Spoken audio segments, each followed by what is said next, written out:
A few weeks into the school year, 2 students and 2 teachers are dead after a student began shooting inside a Barrow County high school. At approximately 10:20 a.m. this morning, the Barrow County Sheriff's Office received alerts about reports of an active shooter, and within minutes, law enforcement was on scene.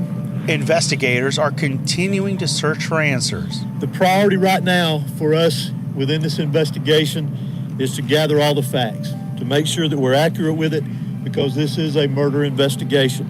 Barrow County Sheriff Judd Smith spoke to reporters outside Appalachia High School.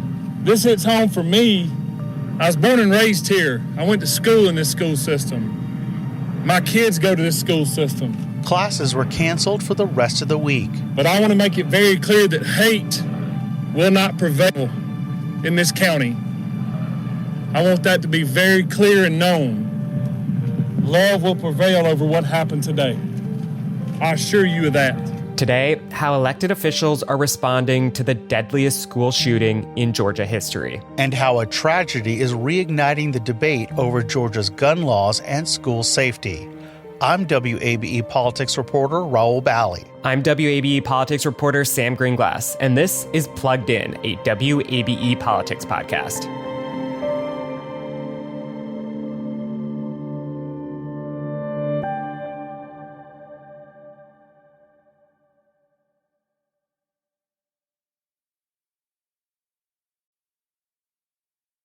WABE criminal justice reporter Shemaine Cruz was at the scene on Wednesday. I want to start by hearing a little bit of what that sounded like.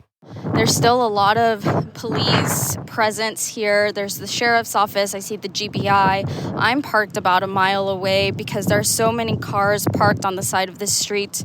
I'm assuming just parents who were trying to get to the school, although a lot of the streets were blocked off, just to try to make contact with their students. I spoke with one 10th grade student. Her name is Haley Gonzalez. She says she was in her second period class when she thought she heard banging on the lockers, and then she realized that the school was on a hard lockdown and that it was actually a shooting. She said that when they realized that was going on, the whole class just ran to the back of the classroom to hide, and that when they evacuated to the football field, she saw one person lying on the ground who she believed to be dead. It's just so much to process right now. It's just too much. But that's just what she saw, and she said that she was just very scared. And she wasn't showing a lot of emotion at the moment, but she was saying that she was just shocked and trying to process what happened. I also spoke with her mother, Marilyn Morales, who says she lives down the street. I started praying. I just went on my knees and begged the Lord for my daughter to be okay.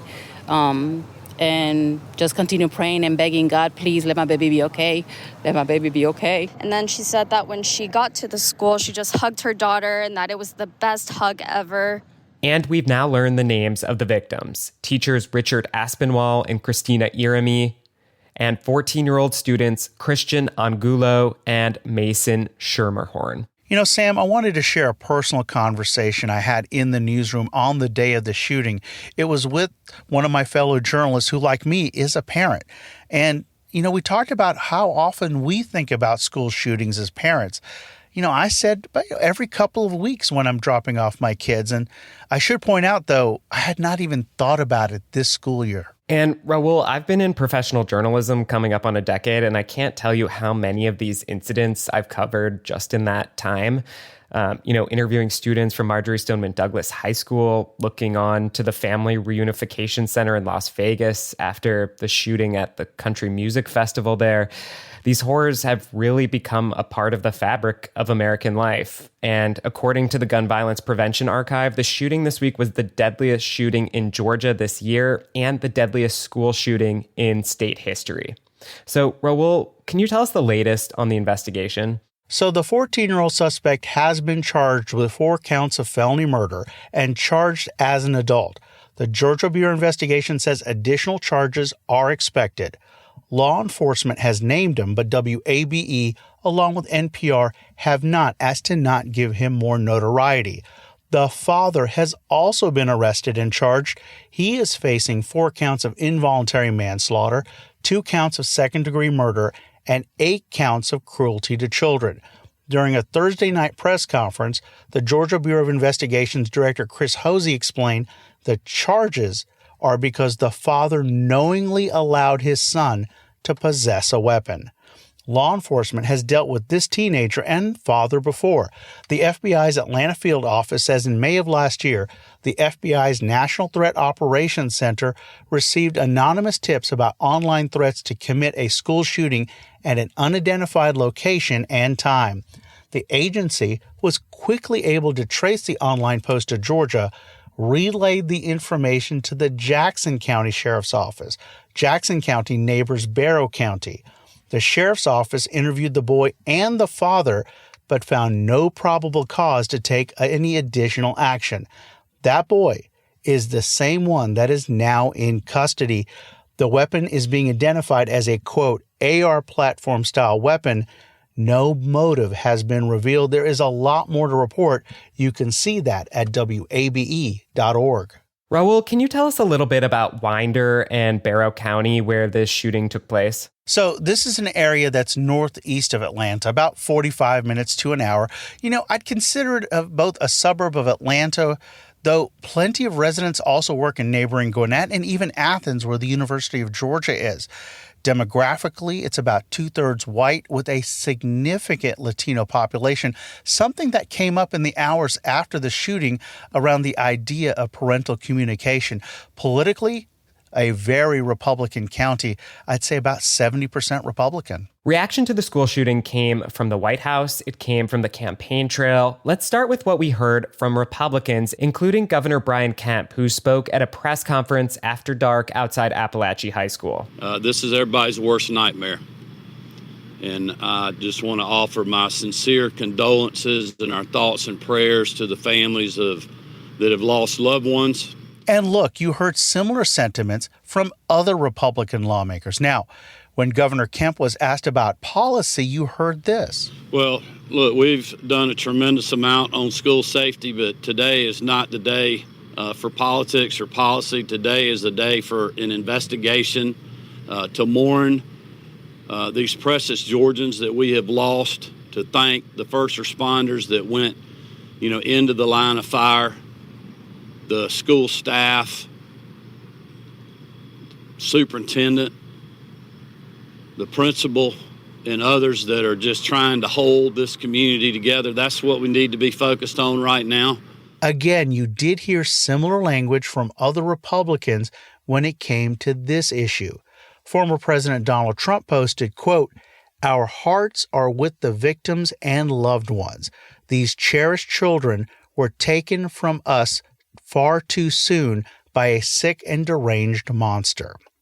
In contrast, Democrats swiftly called for policy action. Sam, what did we hear from them? Some of the most direct language came from Democratic Senator Raphael Warnock, who posted on social media, quote, "We can't pray only with our lips. We must pray by taking action."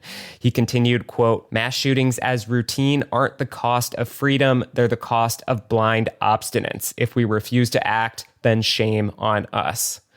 Vice President Kamala Harris addressed the shooting from the campaign trail in New Hampshire. But our kids are sitting in a classroom where they should be fulfilling their God-given potential, and some part of their big, beautiful brain is concerned about a shooter busting through the door of the classroom.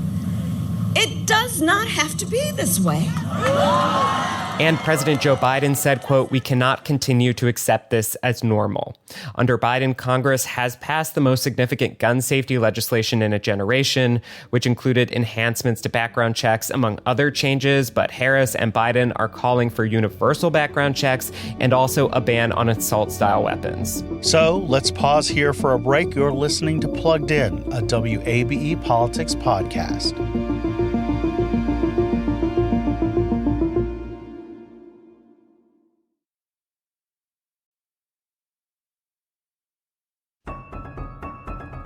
Welcome back to Plugged In, a WABE Politics podcast. So the Georgia State Senate had a previously set hearing to study safe firearm storage.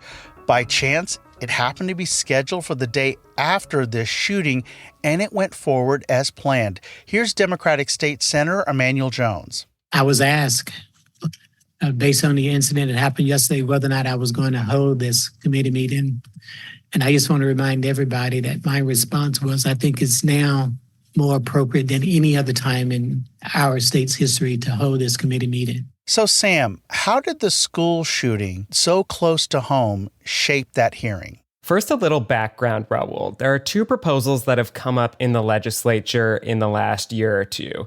HB 161 would make it a criminal offense if a child gets access to a readily dischargeable firearm and the owner failed to secure it or left it in a place where they should have known a child could gain access. So that's one bill.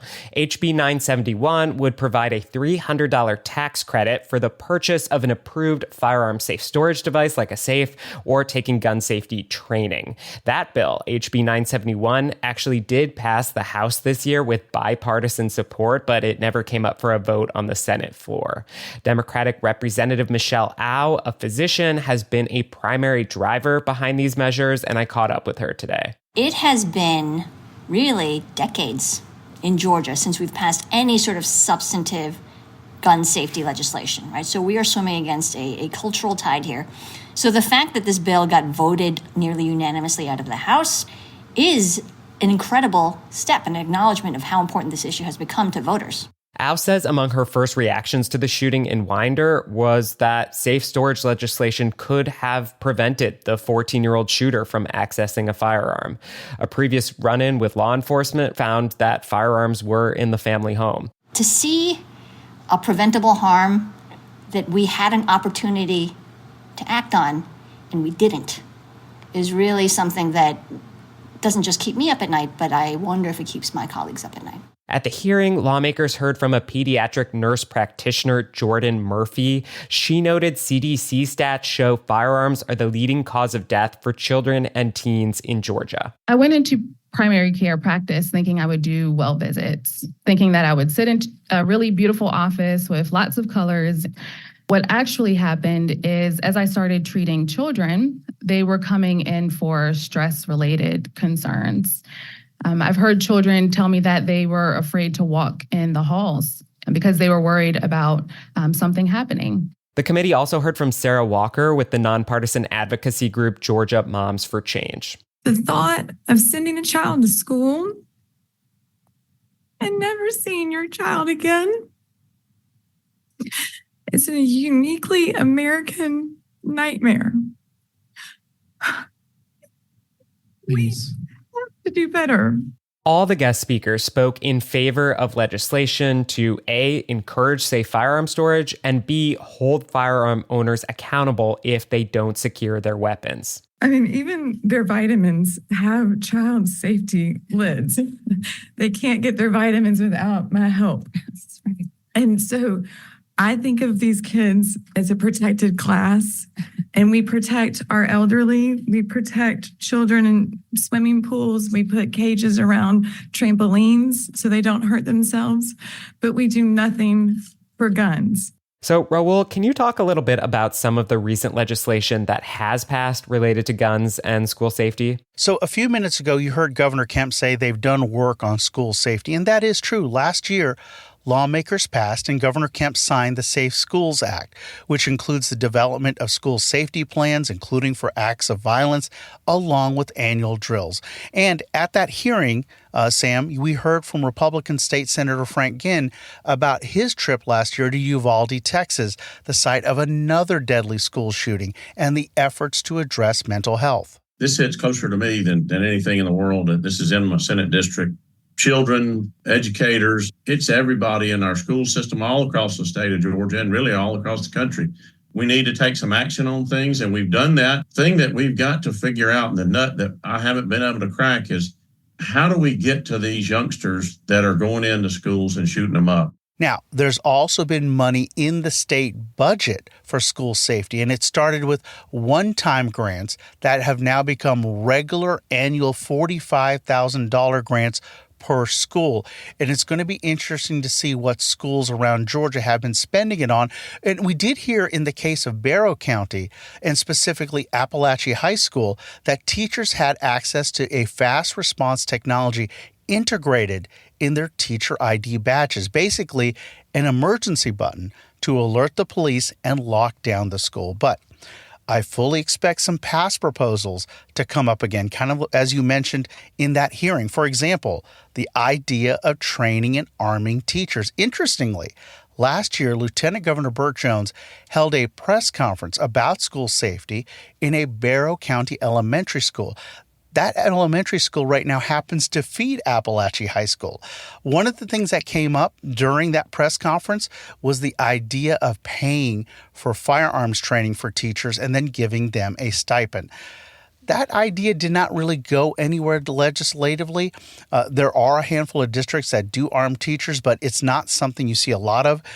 School leaders have generally liked the idea of using trained officers in school, so it's going to be interesting to see if those proposals and those ideas come back along with the ones that were heard in the hearing. That's all the time we have for this edition of Plugged In, a WABE Politics Podcast. And coming up Tuesday is the first presidential debate between former President Donald Trump and Vice President Kamala Harris as the campaign enters the final sprint after Labor Day.